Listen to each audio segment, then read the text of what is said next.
In the store aisles, a quiet revolution is happening. With Endeavor, frontline staff aren't just selling products, they're building trust, making connections, and turning browsers into loyal customers. Let's see how.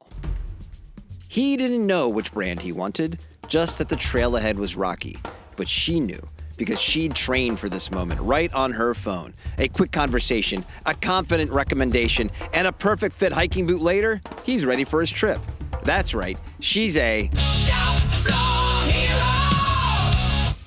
It may be lunchtime, but between sandwich bites, he learned about fog fighting tech and snow goggles. An hour later, that knowledge helped a customer pick the perfect pair and add a helmet too. Learning on the go, selling with certainty, adding value. Yup, he's a shop floor hero! Endeavor is a mobile-first platform that equips retail staff with training, incentives, and tools to boost sales and brand engagement. Brands gain insights, sell-through improves, while retail associates stay motivated. Ready to get started? Just head to endeavor.io, update your brand profile, and upload your dealer list to access the free features and, when you're ready, launch your first pay-as-you-go campaign. With flexible, scalable options, Endeavor turns everyday interactions into strategic wins. The result? Be a shop floor hero. Endeavor's here to stay.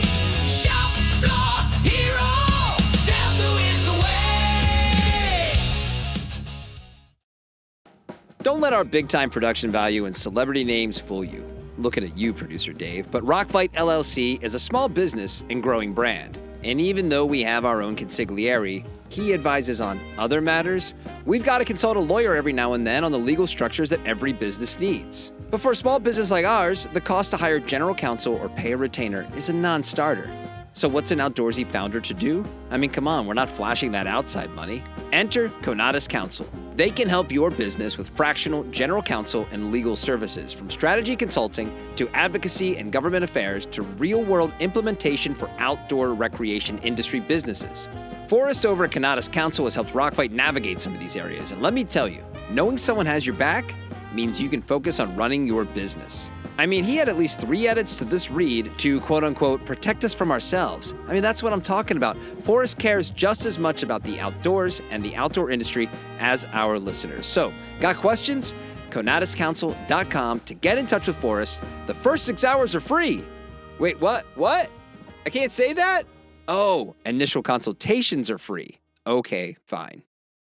Rock fight, rock fight, rock fight, rock fight, rock fight, rock fight. Welcome to the Rock Fight, where we speak our truth, slay sacred cows, and sometimes agree to disagree. This is an outdoor podcast that aims for the head. I'm Colin Shawnté, and joining me today, she packs it out and she poos like a pro. It's Shawnté Salabert! Wow. I just have to say for the record, Owen, I didn't say it. Do you notice I've been very good lately? You sent the picture of it. I didn't send you a picture of anything. What are you talking about? You pack it out and poo like a pro. That was in the image you sent to our... I did not send that. Who sent that? That was in Doug? the group chat. Doug sent that, I think. I assumed it was you. Wow, just throwing me under the bus left and right. The toilet bus. What is going on here? All right, is it that much of I feel like the listeners need to know that there's more to me than just wait till they hear Gear Abby. Oh, man. Wow. I'm getting a reputation here. I apologize. I really did think you sent that because it wasn't me. You have to admit that would be something you would send us. I think it was Doug. So sorry, Schnitzbahn. We're throwing you under the poo bus, apparently. Should we re-record the open? I don't know, Colin. Should we? No, it's all right. I can be wrong. It's okay. It's good. I was wrong. It's good practice for you. It is. I was wrong. It was Doug Schnitzbahn. Schnitzbahn's the one who packs it out and poos like a pro. All right? It's not Shawnté. I mean, I do. All right. Colin. Yeah. I feel like you and I saw a news story today. We're recording this a few days before. We always record on Mondays, our special time. It is. And did you see the Leadville results? We got some records smashed. I did. And I know incredible. you love an outdoor feat. You love when people push to their limits, Colin, and achieve. So what did you think? We got some records here. I genuinely do love an outdoor feat, as much as maybe I sound like I don't. I think it's cool because these people who do these things, obviously it's important to them. They put in the time. They went out there. They worked really hard. And Ann Flower set a new course record for the women at Leadville, finishing in 17:58. Broke a 31-year-old course record. 31, yeah. Right? Amazing. Absolutely incredible. The legend Ann Trayson's record at Leadville. And then David Roach on the men's side finished in 15:12, which was a 16-minute improvement over Matt Carpenter's 2005 record. 15. Like, I'm trying to imagine, I've hiked over part of the course while I was on the CT. And even then, I remember seeing people just running a little day run up to Hope Pass. And I was just breathing heavy, sweating. Parts of my body were actively disintegrating on the trail. I'm like, how are you guys doing this? And I'm a trail runner. I'm like, there's no way. Mad credit to all these people, because not only am I never breaking a record, but I would probably die just trying to not break a record and run the whole 100 miles. It's impressive for sure. I mean, I guess I look at both of these, and I don't know where we're going with the whole, and we got to get to programming writers, but like, I got to pontificate for a second, because I don't know where we're going with the whole endurance thing, because it's not like ultras aren't weird anymore. Ultras were like the weird kind of like, oh my God, those crazy people who are running so far. It's amazing, right? And that was frankly, one of the attractions to it that I had when I kind of got into them. And now it's like every year, it's like the times are getting faster. I mean, David Roach wrote an average 9:07 minute mile in Leadville, Colorado. For 100 miles. Like, the course is over 10,000 feet, all of it. Yep. So I'm not alleging anything. I don't know what's going on. I would say I think there's a PED scandal coming at some point in the ultra world, because I just don't know how this happens. It continues to happen. The Lance Armstrong of ultras? Oh no. But congrats to them. But I do think, even if, and I don't know anything, but I think that, man, it just seems like the more and more competitive these gets, it's like, wow, it's either people are getting real strong out there or something else going on, At some point, AI is going to win the ultras. ChatGPT in the lead with a 14-hour finish. Well, hey, everybody. Today, Shawnté and I are going to be digging into some other headlines and stories that come out of the outdoor adventure community. But first, like I mentioned, a few programming reminders. On Monday, did you miss Monday's episode of the Rock Fight? Maybe Never. You also missed Tuesday's newest open container. Rude. Did you know that we're launching a new show?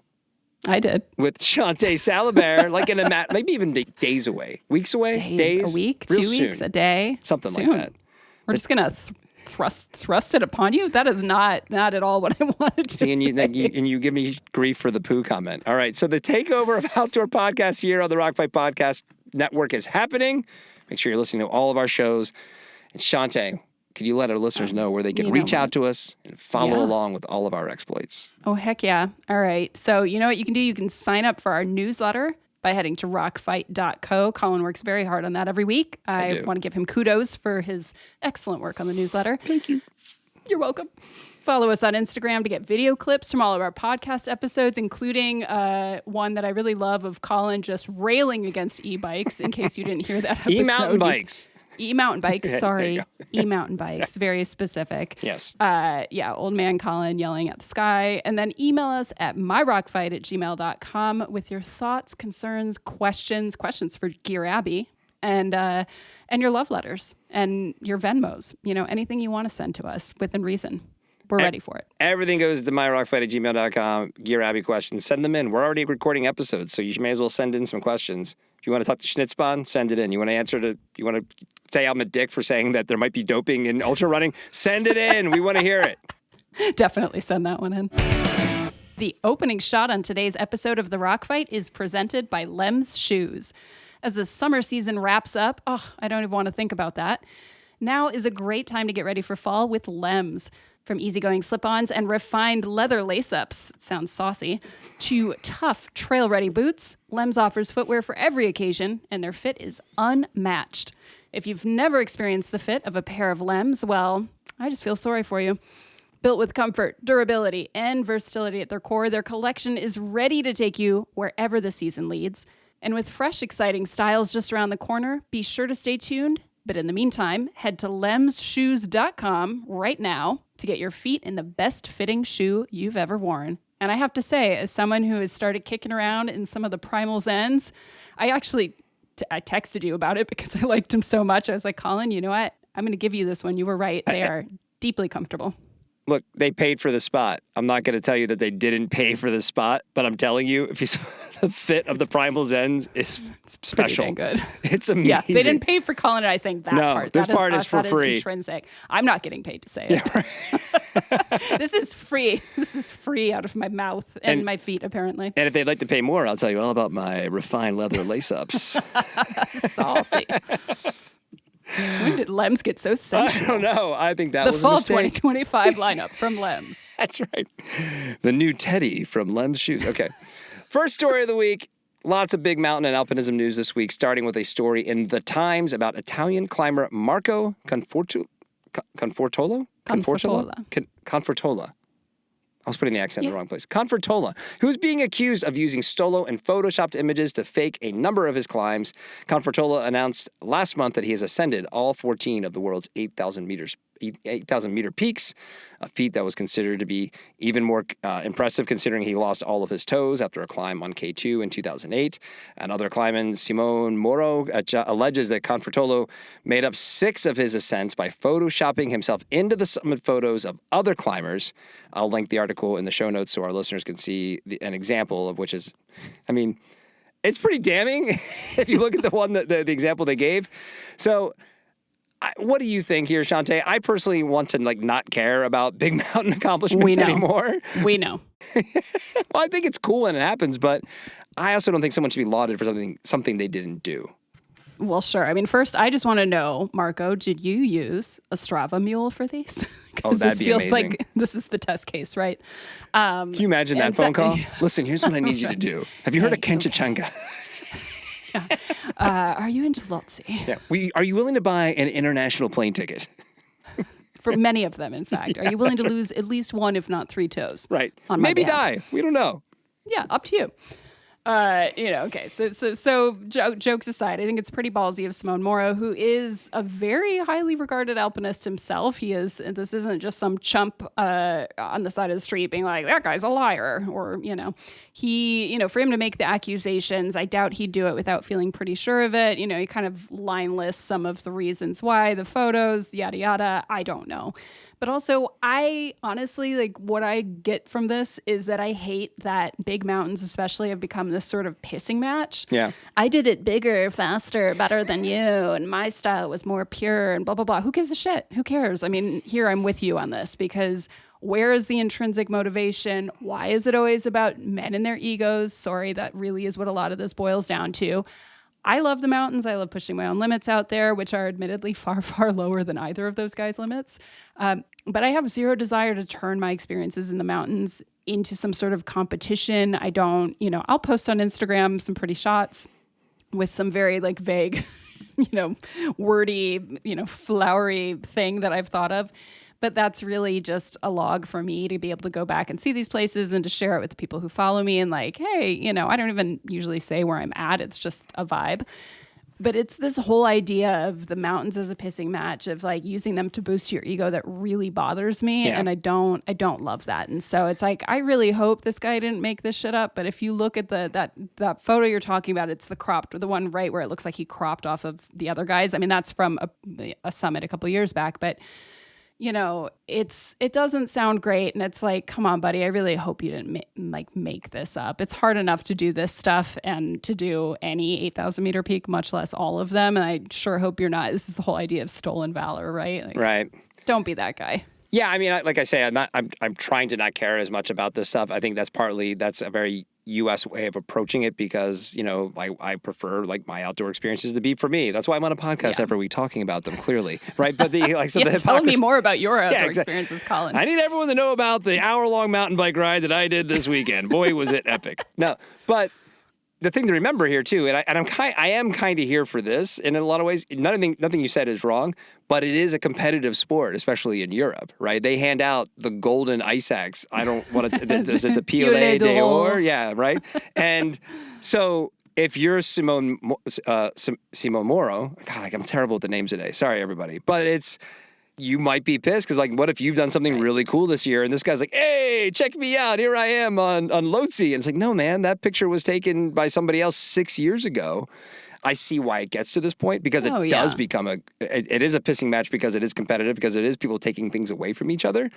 Now we have another conversation if that's worth it? Because it's one thing when it's a sport in a controlled environment and like, there's trainers around to help people get hurt. It's another thing where people are like going up to 8,000 meters and, potentially dying to accomplish these things, only to then argue about it based off of photographs that come out as well. But I do see why maybe this becomes a big deal for some folks. Oh, yeah. No, that's, not at all to take away from Simone just saying like, hey, man, I'm calling you out on this. Yeah. It is. It's not the way I enjoy the sport. I think alpinism is an incredible pursuit. I very lightly engaged in it myself, but not anywhere near that level. But I think that it's incredible to watch the things people do accomplish, and that the way the human, I remember when Ed Visters did all those peaks without oxygen. I thought that's a pretty incredible feat. But there was a bit of a humility to how he talked about it. And so, even though it is this kind of big groundbreaking thing, yada, yada. And you see, there's people who go up these peaks every day. You've got the local Sherpa and other folks who are local in this region that are going up and climbing these peaks all the time with their clients. They've barely get the glory. We've seen a couple Sherpas sort of step into the spotlight, but it's really about these other people getting up there and being like, I did it better, I did it faster, I did it more. And I know what we're going to do. Okay. We're going to start. Are we having a climb off? Yeah. Basically, we're going to do the World Mountaineering League, right? And there's going to be regional competitions. And then every year you get, this will also help. Our next story is going to be about, reducing crowding on Everest. And it's like, this is going to help with that. Because it's going to be like, all right, listen, you're going to get to the point where you're going to have two people that get through. We can do a men's and women's division, whatever we want to do. And we set them off at the same time. And whoever gets to the summit, then you get the golden X. I want to know who can do it the most stylishly. Like, who's out there wearing we were just talking about Owen, perhaps the stylish Owen. Like, maybe someone's out there dressed in business cash and, they could show us something we don't know. Think about what Kai Lenny is doing in surfing. When you see, like, these big wave surfers and they're going down the face of these monster waves that could, like, take out a city if they broke in the right place. And people are clinging to like, I just got to get to the end of this wave. I don't want to get destroyed. Yeah. And then Kai Lenny's over there like doing aerials and like zipping around and stuff like that. And it's like, so I think that we need a little of that in mountaineering, What are you doing on? Make it entertaining for the crowd. I'm just sick of seeing people like beat each other up over these contrived things. Yeah, move on. Move on. Get on with your life. Do your thing. Don't let someone else's bullshit steal from your shine. Our next story, according to an article on BBC.com, in an effort to reduce the impact on Mount Everest, Nepal is making it free to climb 97 other mountains in their portion of the Himalaya range. A Nepalese Everest permit will cost you $15,000 starting in September, and 8 of the world's 10 highest mountains are in Nepal. So this is an opportunity to lure some of that traffic away from the world's highest mountain. In the last 2 years, only 68 permits were issued for those 97 now free peaks. So, obviously there wasn't a lot of demand, but I think Nepal is hoping that the free permits will have an impact and lure some of those climbers off of Everest. What do you think about, Nepal pimping some of these other peaks? Should we go climb one of these mountains? Like, hey, it's free. Let's go. It's free. Yeah, we just have to fly over there take some time off work. And we should always go climb a mountain. Yeah, exactly. Lems. Lems, the shoe of the Himalaya.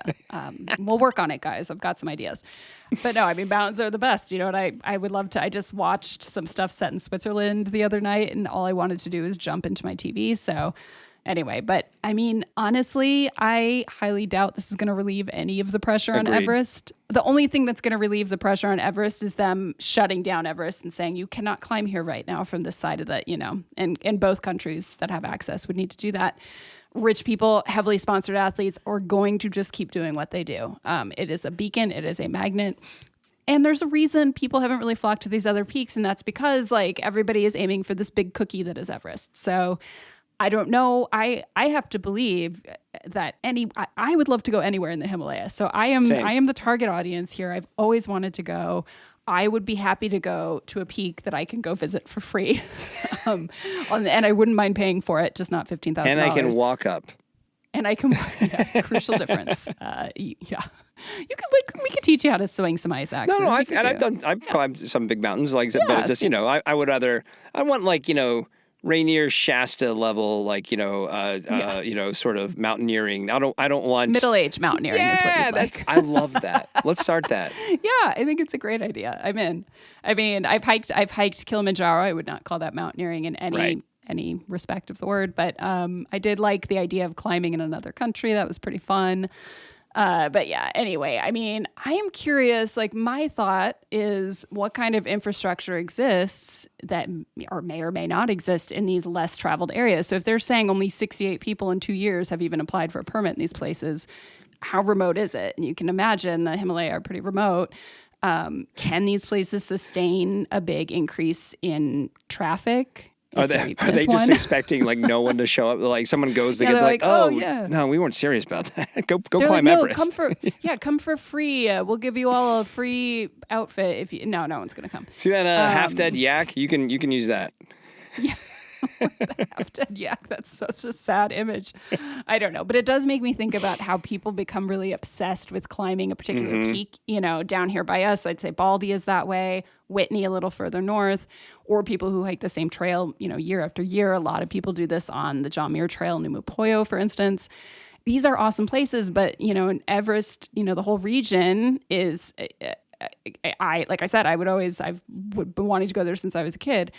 But have you considered perhaps that there are other places that are amazing as well? And also, how about you stop hogging all the permits to these places? Not Everest, because there's nobody hogging a $15,000 permit, but it's the same mindset. It's like, that's the one. I only want that one. I don't care about the rest of them. I must only get this one. You know what? There's pretty incredible places in the same vicinity.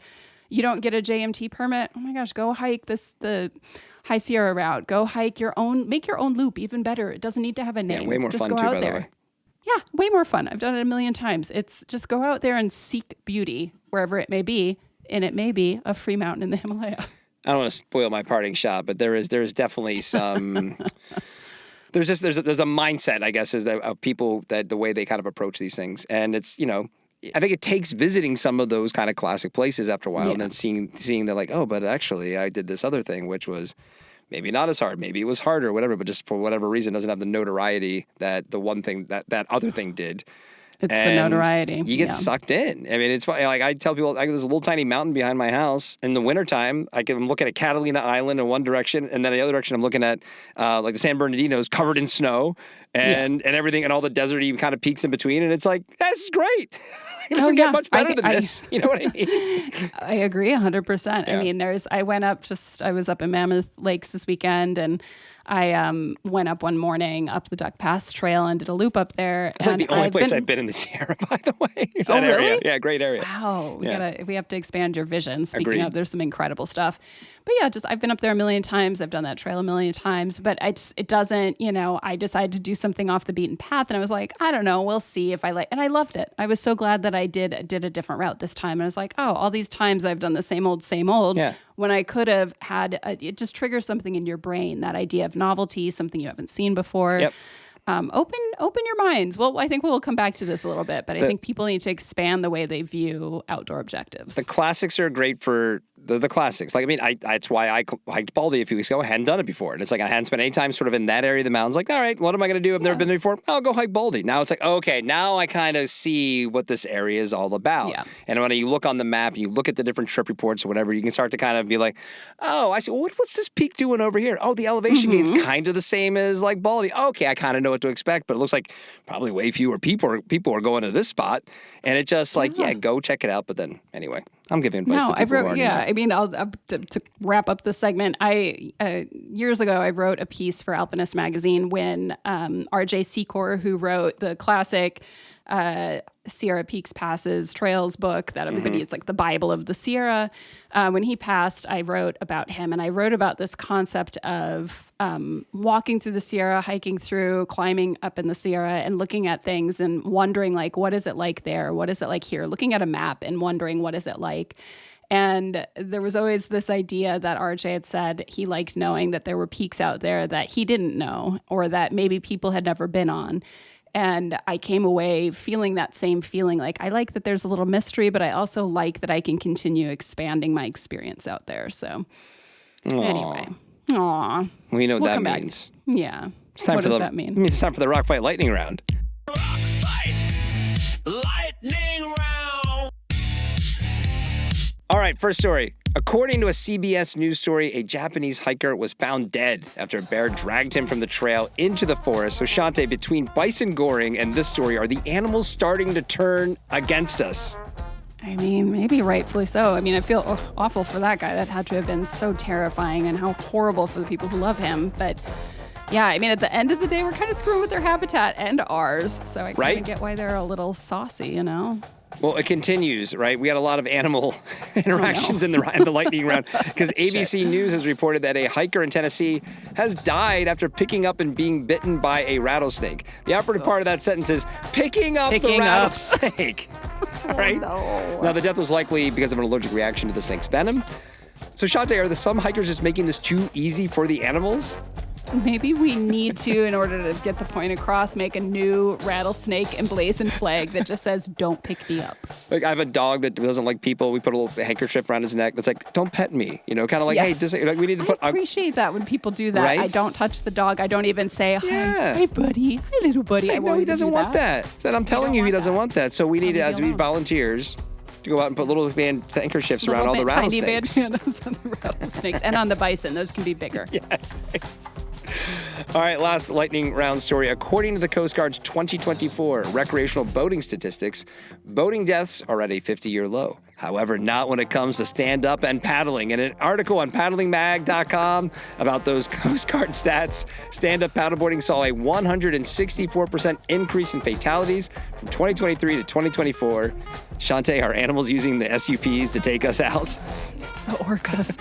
Oh my God, 164% increase in SUP deaths basically just confirms what I felt like the one and only time I got on a paddleboard and wobbled my way down the day chute, which is, oh God, this is how I die. Really? Yeah, I did. Stand-up paddleboarding's so fun. You know what? I think it would be fun if you're not me. Any other person. I got up there, and the entire time we're floating down, and in my head I'm like, this is supposed to be fun, right? People love doing this. I could tell it's a good workout. I enjoyed that part of it. But it took a good 5 minutes for my legs to stop feeling like Jell-O. And then the whole time I just realized my butt was clenched. Like the next day, weird muscles hurt because I was so clenchy. I loved it when we just got on our knees to float back the rest of the way. Well, by the way, that 164%, it was literally like 11 to 29. So it wasn't but it's not like 750 people are dying, but I think I would be number 12. So I feel like I'm glad I've given that ghost up. Today's top stories on the Rock Fight are brought to you by Oboes, who wants to share their love of hiking, and we want to help them by uncovering all the different reasons we love to take the long walk, including the following. Number 1, you get to tell yourself, it's all downhill from here, and be wrong. There's always one more uphill. Always. Number 2, campfire smoke is the original cologne.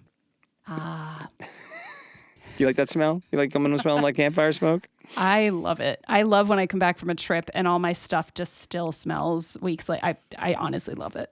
I'm a freak that way.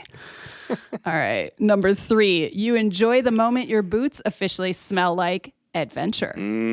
That I don't like. Yeah, you don't like that? Pass on. You don't want your boots to smell like adventure? Nope. What should they smell like? They should smell neutral. I want them to smell neutral. I don't want to smell them. I don't even wear boots, so I'm fine. There's a tip, Oboes. Work on the adventure's normal neutral smell. I need a neutral smelling Oboes. That's next on your list. So anyway, but number 4, I see where you've gone with this. You like this one? Yeah. And your boots will definitely smell like adventure if they are a pair of Oboes Hyalite Mid waterproof boots. What? Yep. The Oboes Hyalite is designed for lasting comfort and made with recycled and bio-based materials. The Hyalite collection is designed to support your stride, whether that's out, I don't know why I said it like that, your stride. Gotta have a little sass in the stride. Whether that's out on rocky switchbacks or wandering closer to home. This hiking appreciation moment is brought to you by Oboes of Bozeman, Montana. Oboes is the maker of premium quality footwear for the trail and the Cupid to the outdoor world. Oboes. Love hiking. All right, main story today. A recent post on the website Halfway Anywhere poses the question for our main story today. If you're not familiar with Halfway Anywhere, as I wasn't until just a few hours ago, actually, it's the website for thru hiker Tyler Fox. And in a post that went up last month, Fox makes the case that the Triple Crown of hiking is dumb. That's his Capital words. D, dumb. Dumb. Fox makes an interesting case that isn't really about the Triple Crown, but about the made-up accolades that those of us in the adventure community tend to put an outsized importance on. I might fall into that camp, maybe. I believe you do. In this case, it's the bragging rights that some cling to, and I'm paraphrasing and kind of summarizing it, but basically the bragging rights that some cling to after they hike the AT, the CDT, and the PCT. So, Shawnté, let's do a little quick test, right? Okay. As a someone who spent a lot of time in the PCT and has been on, parts, if not all of these trails, you come across an Instagram profile of someone, maybe you know them, maybe you don't, but in the bio of this profile are the words Triple Crown Backpacker or Triple Crown Hiker.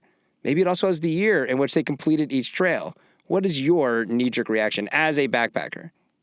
I mean, honestly, at this point, I don't even notice it because so many hikers list out not just the Triple Crown, they'll list out any hike, like longer hike that they've done and the year that they completed it. So it's become sort of, and I don't mean this in a negative way, but it's become background noise. So I'm not looking at somebody's profile and saying like, oh, wow, it's just there.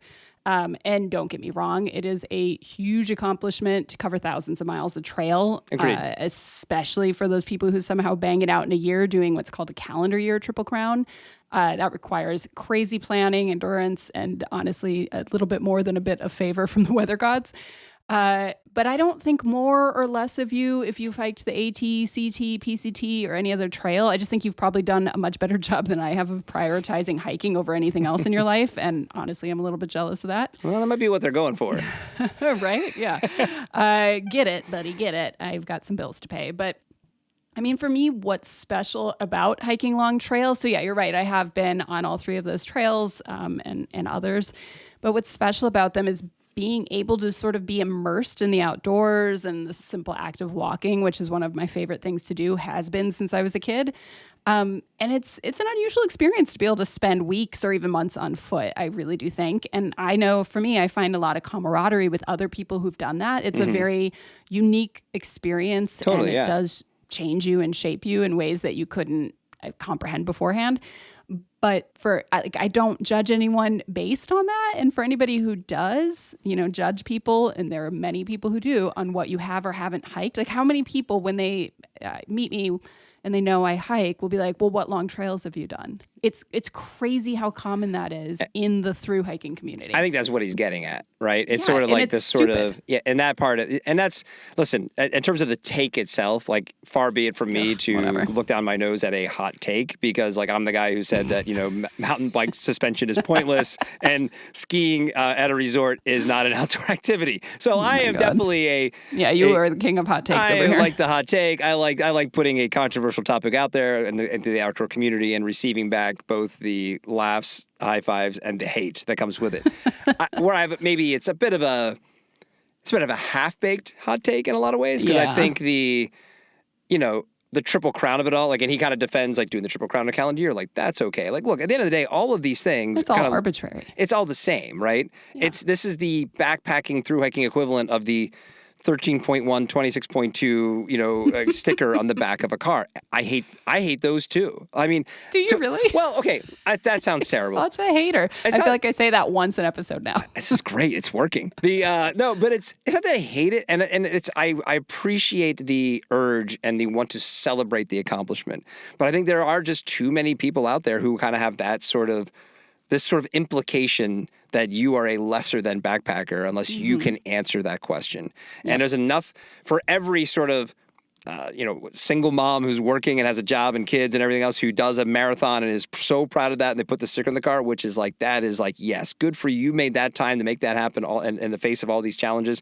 There's absolutely some douchebag who probably leaves his kid in the VIP tent of the Ironman in Lake for Placid, 10 hours possibly, who's prioritizing that 26.2. Right. And I just, generally speaking, I don't really know what stickers like that or even kind of takes like this are supposed to sort of elicit from me. Like, what's the reaction you want me to have? Because it's like a political sticker.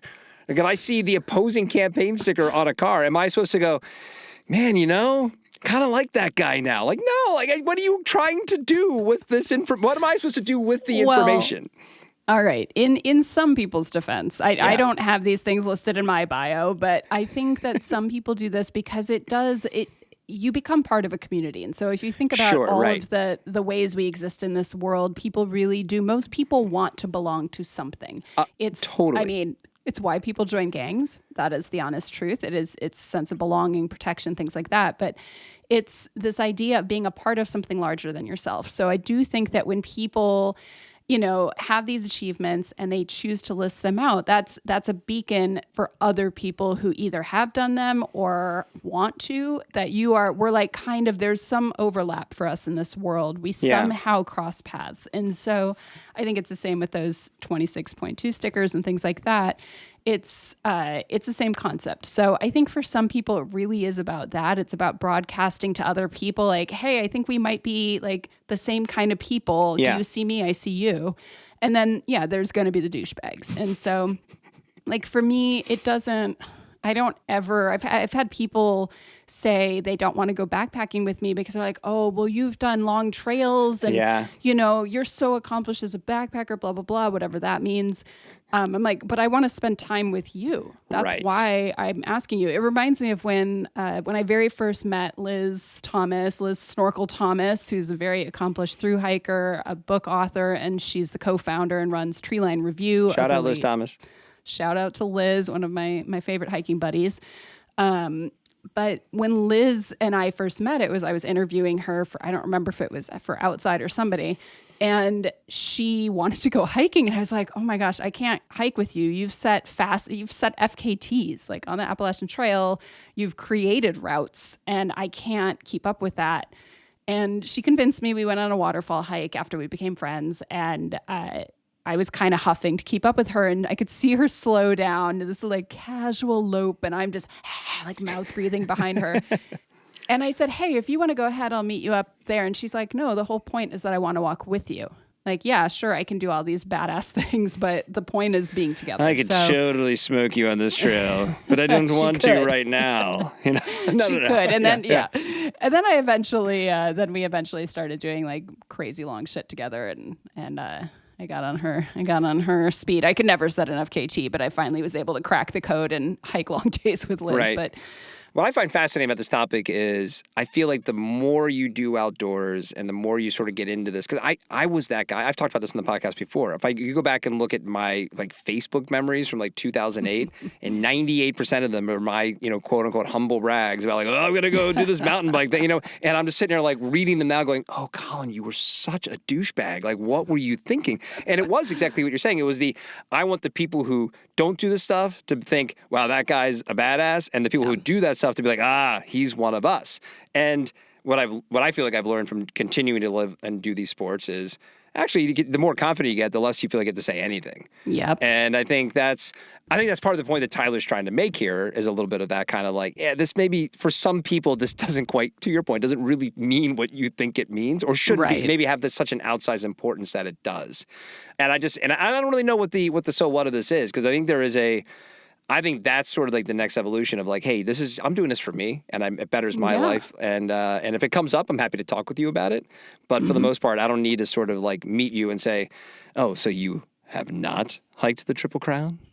As I have, yeah. You would think by the end of the third trail, you'd be like, hey, cool, man, I'm good now. Like, right. Yeah, I have nothing to prove. Right. Well, that's the thing is that I think I've talked about this a lot when I do a lot of presentations and education. And I say to people, like, if you're going to go off on, for instance, a long trail. Yeah. Think about before you head out there. Yeah, you've got logistics and prep and physical prep and everything to do before you go out there.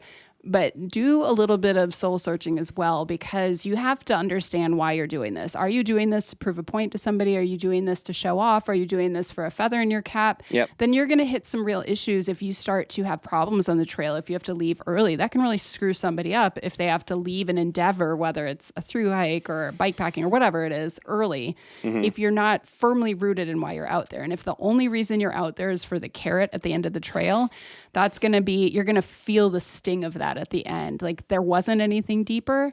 And I think for most people there is something deeper, but some people just don't go there. They don't understand like, what is my real motivation for doing this? It goes back even to that whole like conquering the mountain business that you and I have talked about. Like I hate that language.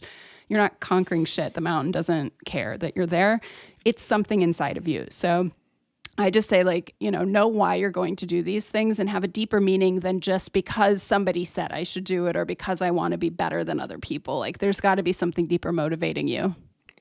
Yeah, and then eventually you'll end up paying $15,000 for a Everest permit Exactly, to go stand in line at 200 meters or whatever it is. So sounds like fun. Good times. Very expensive fun.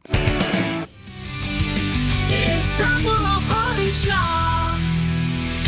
All right, time for the parting shot. Do you want to go first? Yours is a little bit more serious than mine. Mine is more serious. Yeah, no, it's just so. Yeah, I love ending on a Colin rant. So I can't wait to hear what you have to say. I know the topic. I didn't read your notes on it. But here, my little parting note is the other day I got a message from writer, podcaster, TV host Baratunde Thurston, who is an awesome dude. If you don't follow him on social media, at the very least, you should. Yeah, I got this update too from him, and his stuff is always amazing. He's always spot on, and that's why I'll always listen when he says something. So he was telling me about the upcoming Katrina 20 impact ride.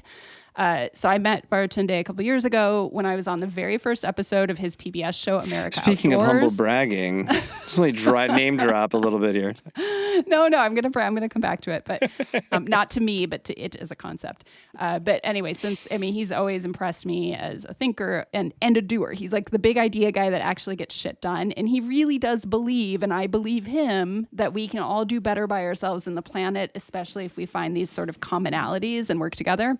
Anyway, so what he was reaching out to us about, he said, it's been 20 years since Hurricane Katrina, which is wild to think about. Really is. And in observance of that anniversary, Taproot Earth, which is a climate justice nonprofit based in the southern U.S., is organizing a collective action that asks people to join up with others. They especially encourage this to be a collective thing, a community thing, to bike, paddle, run, walk, roll, otherwise move 7 miles sometime during the week of August 24th to the 31st, which is next week.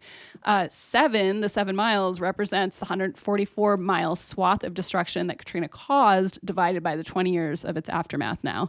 And you can also donate to Taproot if you want to support their community-based work where they're creating solutions to issues brought by climate change. It's a pretty cool organization, and it really feels like human-led, like on a human level, people-led, which I think is what we need to see, especially as the systems around us are kind of failing us. Anyway, that's all to say. It's fun to do things like climb peaks and participate in races and hike long trails for their own sake, but I always appreciate it when people use these efforts to kind of amplify and fund some sort of greater good. So I'm going to encourage people to head over to taproot.earth, that is their website, learn a bit more about what they do in the Katrina 20 Impact Ride.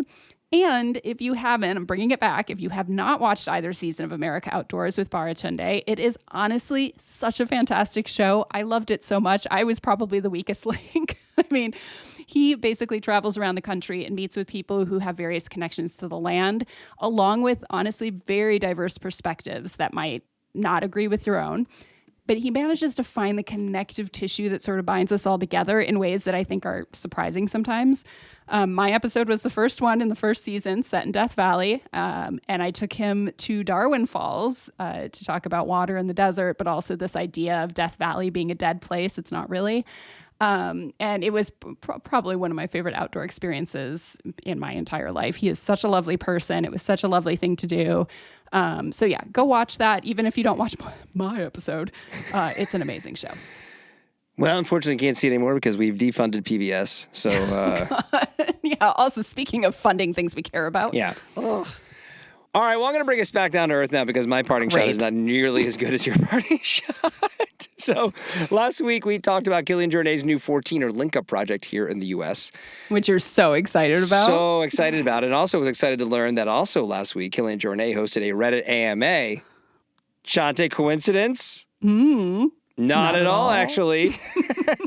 But during the AMA, someone asked Kilian the following question. The question was, hey, Kilian, Coloradan here. Which 14ers do you plan to do or are the most excited about? To which Kilian answered, I'm excited about all of them. No, seriously, probably the most technical or the most exciting because there's always some more spice and fun to it. So in Colorado, probably around Longs, Sangre de Cristo, Elks, and in California, the High Sierra is the most technical of all. But then the daily adventures make them all special. But there you have it, Colorado people. Your endurance lord and savior declared California the most technical of all. Oh, how this must burn for the Colorado 14er obsessives. And by the way, I do want to say the whole 14er phenomena is completely arbitrary and weird, and no one else cares about something that they have zero control over like 14er obsessives do. But anyway. Wait, what do they have zero control over? They're just mountains. You mean their height? It just is what it is. Yeah. People like a list, man. It gives you something to frame your objectives around. It's like, I don't know. You're right. Listen, I spent a year, my friend Brooke found a 1947 Girl Scout handbook. And that's amazing. It was so incredible. 100 different badges listed in there. We decided to spend a year trying to earn as many as we could on our, following the directions in the book. Harder than you'd think. I bet. But very hard. We blogged about it. It was called Year of the Scout. It's actually still on the internet. If you maybe that Google should be your it, next you'll find book. it. That's what my publisher would like me to write about. But that's actually how I got my book deal. Was Casey sent them my book or my blog about it. Oh, it's amazing. Anyway, but that's a totally arbitrary thing to do. I don't know. I can't slag on people for framing their objectives around concrete things. You are 100% right, but I do find it funny because the only people who really care about 14ers are people in Colorado. I think you're right. Yeah, it's not the same here. We have a lot of them, but it's not the same here. No one's in Washington going like, oh, Rainier, that 14,000-foot volcano. They're like, no, it's the big freaking volcano. People climb it. Yeah, Whitney, people just climb because it's Whitney. They don't even think of it. Barely people use the term 14er in California. I think it really is a Colorado thing. And I remember being out there and climbing 14ers and having to say the word 14er a lot. And I was like, man, we just don't say this by us. Mount Langley, that 14er. No, I mean, there's 58 of them, right? I mean, that's why. Yeah, and it's like, I mean, and that's why in the Northeast there's the 4,000-foot. I get it. But just remember, though, when Kilian is speeding through Colorado, it's because he's biding his time before arriving where he truly wants to be, which is California. Oh, burn. I love you, Colorado. I love you too, Colorado. I genuinely do. I love poking Colorado because they think they're so cool. Anyway, so that's the show for today. We want your emails. Send it to us, Colorado people. Send us your emails. myrockfight@gmail.com. The Rock Fight's a production of Rock Fight LLC. For Shawnté Salabert, I'm Colin True. Thank you for listening. I don't think he's climbing 14ers. Maybe he is. Krista Makes is here to sing the Rock Fight fight song. We'll see you next time, Rock Fighters. Rock Fight.